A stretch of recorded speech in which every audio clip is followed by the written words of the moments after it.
Қай кезде берілген садақа ең қайырлы садақа, білесіз бе? Ендеше мына хадиске назар аударыңыз.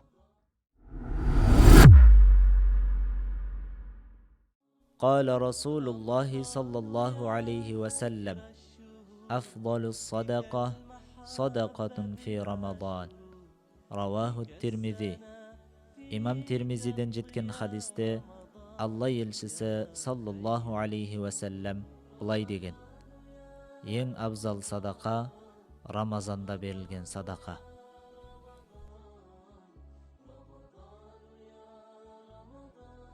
Алла Тағала баршаларымыздың ұстап жатқан оразаларымызда, оқып жатқан тарауих намаздарымызда, жасап жатқан дұға тілектеріміз бен ізгі амалдарымызды қабыл етсін. Рамазан мүбәрәк болсын.